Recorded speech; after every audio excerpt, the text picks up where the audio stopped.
This is a bird. And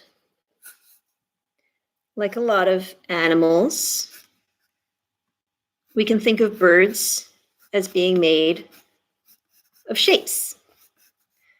Circle for the head, a circle for the body, a little broken off triangle for the rear end, and then a little thin rectangle for a tail. And we'll give it some legs.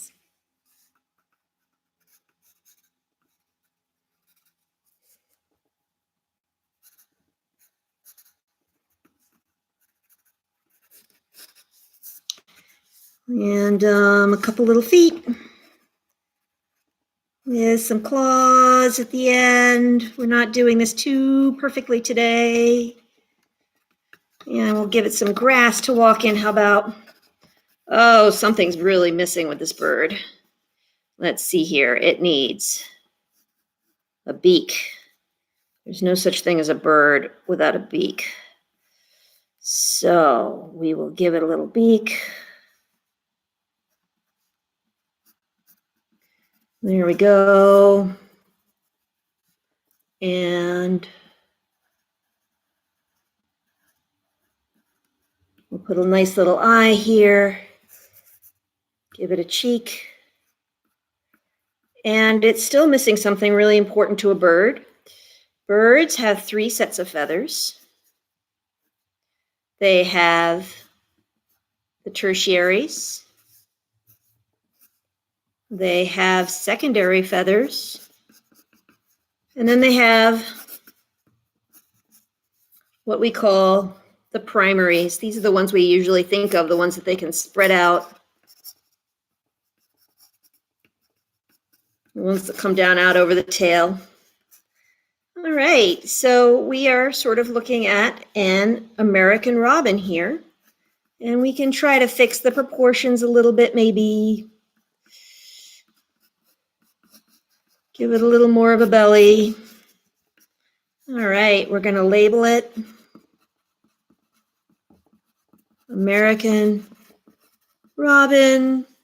American robins have black heads. Let's fill it in a little, just so it looks a little more like a robin.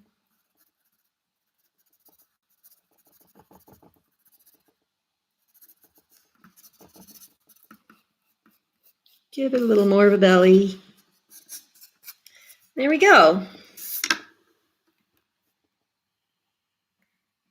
Hi. There's our very, very quick and dirty American robin. And we can fix proportions later, but we just want to do a quick sketch for now just to see how it works. My name is Naila Moreira, and I am so pleased to have you all with me here today. Today, we are going to be creating an illustrated nature notebook, or at least learning how to make one. We'll make a few pages, and we'll see how they turn out. So I am not a professional illustrator, as you may be able to tell from my quick and dirty bird. I learned to draw so that I could record and study nature. So animals and plants, and birds, which are types of animals, and bugs, and all these kinds of fun things. So when you're drawing, especially when you're drawing for your nature notebook, there's never any right or wrong. There's really only what you are drawing at that moment to try to record what you're seeing. So the purpose of creating a nature notebook is to have your own memories, to have a place where you can record the things you see in the outdoors and keep a record of your own nature observations. So, you are all probably stuck at home right now. So am I, and there's not as much to do here as usual. But what I can do is I can still observe, enjoy, and learn about nature. Either outdoors, which I'm lucky enough that I have a back garden. I can go outdoors if I want to, or just by reading about nature, looking for nature objects in my home, reading about it online or in books, looking out the window, watching birds out the window. So the kind of thing we're going to be making today, this is one of my nature journals. And in this nature journal, I record my observations. So I will show you a few pages. I like these ones. These are called Write in the Rain. And these ones, if you use the right kind of pen, they don't smear when it gets wet outside, which is helpful because I can always go out in the rain. So here's one page. You can see this is a page that was kind of messy because I saw a really cool bird. I was in a hurry. So I just scribbled it down as fast as I could. And this is a loggerhead shrike that I saw in Nevada. I was really thrilled. I'd never seen one before. You can see all my notes about where I saw it and what colors it was. I wasn't sure what kind of shrike it was, so I took lots of notes. I drew where I saw it. There it was in a tree. I took some notes about where it was sitting. And then later, I went back to my notes and I made a much better drawing. So you can see that your drawings don't have to be scribbly forever. You can sit down and make them better. And it's always fun to learn how to make a better drawing. But that's not really the point, or not the only point. The real point is to be able to remember that wonderful first moment when you saw something really, really cool and you were like, wow, that's the coolest thing ever. So this is my favorite page. All right. So when I nature journal, I like to have some of these things. Somebody says in the comments, love your journals. Thank you so much.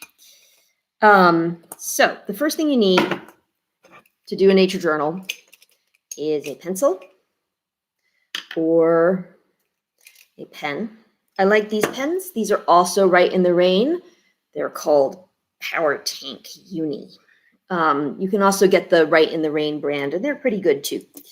And that's really all you need besides paper, or you can just take, regular printer paper, put it on a clipboard, take it outside with you, or you can get your own notebook like this one. Or here's another one that I used for a long time. This one has gridded paper. Here's a hawk that I saw one day. You can see the gridded paper. That can help sometimes. So whichever journal you like, doesn't matter. It doesn't have to be Write in the Rain as long as you're not going out in the rain. Besides paper and a pen, you might also like to have a pair of binoculars. You look funny. You might like to have a field guide. Now, when I go outside, I leave my field guides at home because look how thick this book is. It's heavy. I don't want to be carrying it around. So that's one reason that I take notes, is so that I can write and draw, and then I look it up later to figure out what it is. So I can look on the right page. There's our American robin, and I can compare my field notes to the American robin in the book. All right. Another thing you might like to have, a tracking card. These are all animal tracks that you might see in the mud. This is really great on a snowy day because you can find a lot of animal tracks on snowy days. Of course, today it's a nice sunny day here where I live. All right, so let's start creating together. By the way, if you have any questions, I am keeping an eye on my chat. And so you can ask me anything you like, or you can visit my webpage, which is linked at the bottom of this video, and you can type a question into the little form that's on the website page that's linked there. So, and I will try to keep an eye on it and answer your questions. So I've got 3 people talking to me. I've got Allie, Susan, and Emily. Hello, everyone, and hello, everyone who hasn't said anything in the chat. All right. So we're going to start creating together. We're going to do this collaboratively and see how it goes. So the first thing I want you to do is take, it's now 4:10. I want you to take about 10 minutes, okay? And you're going to go and find a nature object. So if you can go outside, that would be great. You can go outside, you can look for something in nature. It could be a feather, or it could be a pine cone. I got this one in California. It's like the size of my head. It's huge. It could be a rock, like this one. Now, this is a really special rock. I found this one in England. And if you look very carefully, you can see that it has a bunch of fossils in it. See the fossils? Those are shells. Those are called brachiopods, and they lived about 350 million years ago during the Devonian period. So this is a very old rock. And you can see there's some broken out ones here. You can see the little ribs on the shell. You can see that it's a shell shape, but it's become turned into shale, the type of rock. So it could be anything. It doesn't have to be complicated. If you can't go outside, look for something in your house. Any kind of nature object that you've collected, a shell or maybe a house plant, or maybe you have a pet that you could look at, or even a stuffed animal that inspires you to think about nature. So, all right, we've lost 2 minutes. So come back here at 4:20. While you go, I'm going to put this computer on my chair, looking for nature objects out there along with you. I'll see you in a minute.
All right. Let me get my computer set back up here.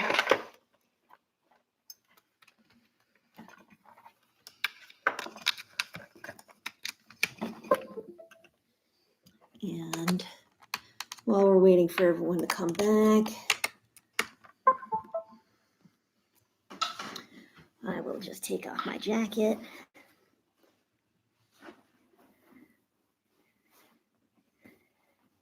So you should all let me know as you're coming back what you found. Someone is saying they found a crystal inside. That's exciting. Crystals are a good choice. So we have 2 minutes before everyone comes back in. Meanwhile, it's kind of partly for parents. They might still be watching while their kids look for stuff. This is one of my favorite. But wow, somebody found a dead queen butterfly. That's really super cool. That is super cool. I'm excited to hear more about that. This book by Claire Walker Leslie and Charles E. Roth. It's called Nature Journaling. And this is a real professional illustrator who does nature journaling. I learned a lot from this book. You can see her beautiful illustrations and her notes. So that's the kind of thing we're trying to create today. Somebody found a leaf, a stick, and an acorn. That sounds thrilling. I'm looking forward to that. All right. So let's see. What kind of treasures did I find? I found this piece of plant. I plucked it. It's dead. It's from last season. And I know that it is a goldenrod because I know this plant and because I got to see its beautiful yellow flowers last season and it dried up over the winter. I found, I think this is a walnut, but I'm not sure. I would have to look it up to know for sure. Half a walnut's probably been chewed on by a squirrel, opened up. I found a rock, very small rock, kind of boring. Probably don't want to use this for my nature object, but it's kind of interesting, so I kept it. I found a little bit of sumac. These flowers, they bloom in the fall, and then they stick around all winter long, and they must not be very tasty because nothing eats them until the last weeks of the winter. And then those robins that I drew come flocking down, and so do the starlings, because it's one of the last types of food that's out there available for them, and they use it as a food source at the very end of the season. And then the very coolest thing I found.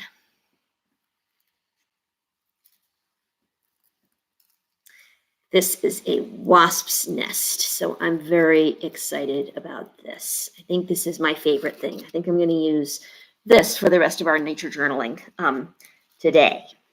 So, all right, people seem to have found some really cool things. Let's start making a nature notebook page together. So I'm going to get my sheet of paper. I am going to get a pencil. And I will set this down where you can see. Here's my page. Here's my nature object. So pick one of your nature objects. Pick the best one and the one you think will make the coolest drawing. And then I'm going to lay it here and I am going to try to draw it. But before I draw it, I'm going to add a few things to my page here. I am going to put the date. It is March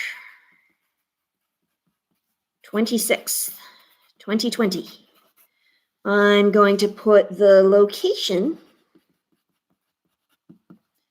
backyard, under the birch trees. If you found something inside, if you know where you found it originally, that would be a great thing to put for location. Or you can skip this bit.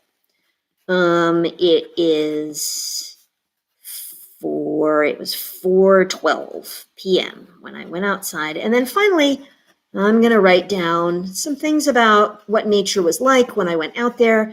I'm going to write down the weather. It is warm, about 50 degrees Fahrenheit, hazy sun, no breeze. Okay. So this is how I remember what it was like when I went to observe nature today. So now I'm going to draw, and you should draw your object that you've chosen. So wasps' nests are made up of little hexagons.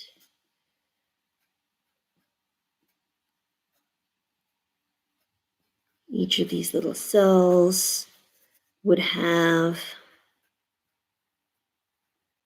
a baby wasp in it, but we'll talk about that in a second. First, I want to concentrate, and you should concentrate on whatever you're drawing.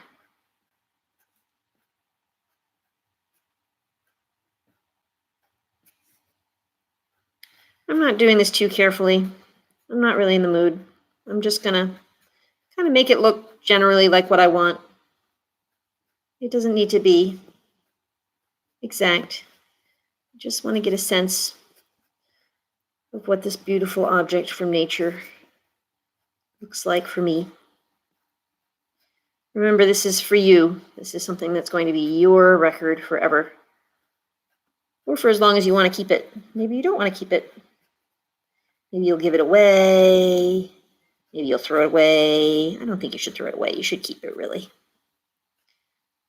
Maybe you'll show it to your teachers, or take it, show it in class. Now, let's finish this up over here. And I think that's kind of starting to look like what I've found, right? I hope yours is starting to look like what you found in a way that you like. And I'll look at it a little more carefully. What are we missing here? We've got kind of some like bits on the sides that are messy. So I'm gonna add some messy bits to make it look a little more like this paper sticking out, right?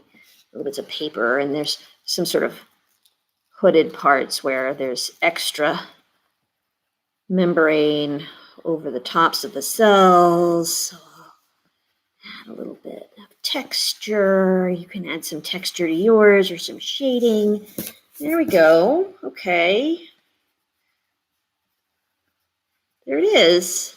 That's my piece of a wasp's nest. So this is how it looks so far. I'll lift it up for a second. All right, so I've got my nature object, and now what I want is to use my nature object to learn something about the environment where I found it, or maybe the creatures that live in it, or something about it. So what I'm going to do, my computer is being taken up doing my live stream, so I'm going to use my iPad, but you can open up a browser, and what we're going to do is we're going to go online, and you may or may not know what you found. So if you don't know what you found, just take your best guess. Like, for example, if I found this thing, I might put in walnut, or if I found this, I might put in Massachusetts wildflowers, or New England plants, or whatever else it is that I might be thinking that it could be, and learn about those instead. So here's my browser, and what I'm going to put in is I am going to put in fun facts about, and I'm going to put in wasps' nests, and you're going to put in queen butterfly or acorns or crystals. So, whoops. Fun facts about wasps' nests. Go. All right, so I found what I want. This is great. So what I get is I get a website of fun facts about wasps for kids. That's exactly what I'm looking for. So I can read it. Wasps live everywhere but Antarctica. Wasps can sting over and over again. That's because they have smooth stingers, whereas bees have little barbs on their stingers. So when they sting you, their stingers get stuck and they get pulled out of them. And that kills the bee. It's kind of sad, actually. So you want to be nice to bees so they don't get mad and sting you. Wasps make nests from paper. There we go. They chew up strips of bark and spit it out again to form this rough paper. That's kind of cool. A queen starts a new colony each spring. In the fall, all the wasps die except for a few new queens. So that's really interesting. I didn't know that before, actually. So, right, in each of these little cells, the wasps are going to lay a little egg, and the egg is going to hatch into something that looks like a little white grub or a worm or a maggot. It doesn't really look like a wasp yet, right? So it's going to it will be fed by the worker wasps, and then when it is ready to become an adult wasp, it will cover over its cell, and it will metamorphose into an adult wasp, just like your butterfly, right? Which starts out as a caterpillar and it turns into an adult butterfly. Wasps do basically the same thing, but then it will hatch out and it will also become a worker wasp. But what we just learned from the internet is that all of those little worker wasps are going to die at the end of the season. So that's kind of sad. And there will be just a few queens left over to start up a new colony in the spring. And that's why we find these at the end of the season, because they've been abandoned. Nobody lives there anymore. So I can add that information to my Nature Notebook page. So we're going to add here, this nest is empty and broken up. Most wasps die at the end of the summer. Only a few queens survive to start a new colony the next year. All right. So Edgar, who is 7 years old, wants to share that his crystal is an amethyst, which is a type of quartz. And we found out that it has been associated with supernatural powers. Wow, that's pretty cool. I wonder what those supernatural powers are and if you will ever experience them. But even if it doesn't have supernatural powers, it has natural powers in that it is part of the environment and it formed when superheated fluid got pushed through the rocks deep underground, and then it cooled. And when it cooled, it left behind all of these crystals that are kind of like salts. Like if you have a salty liquid and it all dries out, you get little crystals of salt left behind. So exactly that same thing happens under the earth with rocks. So that is the secret power of rocks, is to form under the earth from superheated fluids. Pretty cool. All right, congratulations on your amethyst. So the last thing I'm going to add to my Nature Notebook page here is just some of the other things I found. I don't want to forget the other cool parts of the environment. So I'll just put also found dried sprigs or stalks of goldenrod, half a walnut shell, maybe squirrel eaten, question mark. And I said I found that little bit of sumac blossoms, and I found a rock. And I don't know what kind of rock this is. It's too beat up for me to tell. So I'll just say a reddish rock. Very weathered. Weathered is what happens to things when they stay out in the weather and they start breaking up like this. All right.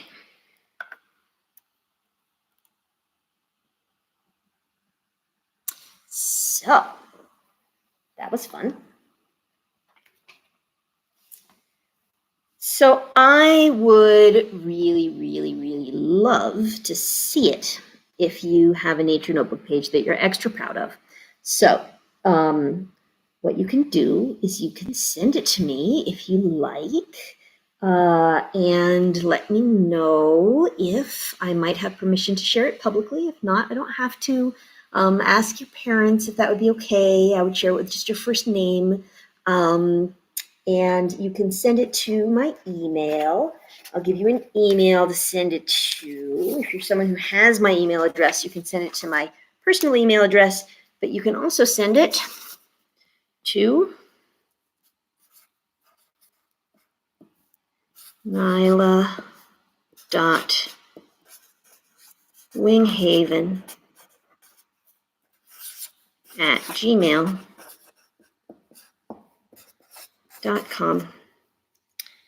And this is my opportunity to tell you why I have this email address. So that's naila.winghaven@gmail.com. And the reason that my email address is naila.winghaven is because I wrote a book. It's called The Monarchs of Winghaven. It is coming out in 2022, which is in 2 years, which is a long time from now. But somebody like Edgar, who is 7, will be 9 when it comes out, and he will be exactly the right age to read this book because it's for kids age 8 to 12. So some of you will be just the right age to read it when it comes out. And in the meantime, if you want to see more things from me, you can go to my website. You can sign up for my newsletter, or you can subscribe to my Patreon. All right, Zadie will be 9 then too, and she's excited to read it. That's wonderful. So Zadie, I hope you will enjoy my book when it comes out. So on my Patreon, the Tail Chasers tier is good for kids, and I'll be writing little mini stories and little commentaries for kids on Tail Chasers. But I thought that I would end our time together today by sharing with you just a little bit out of my book. So I will read you just a few pages. And this book is about 2 kids. They are age 10 and 11, and they love nature. The little girl, her name is Sammy, and she likes to birdwatch. And there is a boy whose name is Bram, and he likes nature photography, which is another really, really great way of creating a nature journal. Nicholas will be 10, and Athena will be 7, and she'll read it when she can. She might be almost old enough. Maybe if she's read 2, that would be great. So I'm hoping you'll be able to read my book, both of you. So Sammy and Bram meet in this beautiful field at the end of the neighborhood, and they start looking at nature together and creating nature notebook pages together, and then they discover that the field is going to be torn apart for a development, and they have to figure out what to do. So I'm just going to read you a few pages from the very beginning of the book, and this part is about Sammy. Perrin's going to be 9 when the book comes out, and she loves butterflies. That's wonderful. Were you the people? Let me see. Somebody found a butterfly wing. Britt and family found a dead queen butterfly. So there's more than one butterfly lover out there. Okay. Samantha Tabitha Smith. Oh, this is the Monarchs of Winghaven. Okay, chapter 1. Samantha Tabitha Smith trooped down to one of her favorite spots in her field. Beside the path, in the middle of the grassland, lay an ancient scatter of trash. A broken down lawnmower, a few unrecognizable scraps of metal, and, most importantly, a wooden door. It lay flat, weeds overgrown around it. Like most days, Sammy wedged her fingers underneath it and pulled. The big board parted from the earth. Jackpot. On the furrowed soil lay the usual: earthworms, millipedes, pill bugs. But today, better than all of those, a rare and beautiful find, a snakeskin, and beside it, the snake itself. Sammy was used to garter snakes. They were slender and dark green with black patterning and long yellow stripes from head to tail tip. She liked to catch them. They didn't bite, usually, or if they tried, their toothless mouths closed so weakly around her finger that she always laughed. But if they twisted and rubbed their scales together, they could produce a nasty-smelling white cream that made her fingers smell like she dipped them in turpentine. So she always held snakes at the base of their head and the tip of their tail so they couldn't twist and rub. But today's snake was different. It was pale, milky white, with brick red markings and big interlocking patches. It lay curled up and sleeping. She knew it was alive because its body seemed to glow, shiny and sleek, not dull like the snake she'd once seen crushed by a car. She didn't touch it. She didn't know if it might bite, right? Because she didn't know what kind of snake this one was. She knew the garter snakes, that those don't bite, but you don't pick up something you don't know when you're in nature. Not far off lay the snake skin, coiled, fragile, transparent. Reverently and slowly, so she wouldn't disturb the snake, she slid her fingers underneath the skin and picked it up. It lay like crinkled rice paper in her palm. The whole tail, head, and body were unbroken. A perfect specimen. She fished her collecting box out of her pack and tucked the skin inside. It fit her personal rule. She could collect only dead things, never anything alive. She smiled down at the snake, sleeping so peacefully after the hard work of shedding its skin. She returned her collecting box to its pack.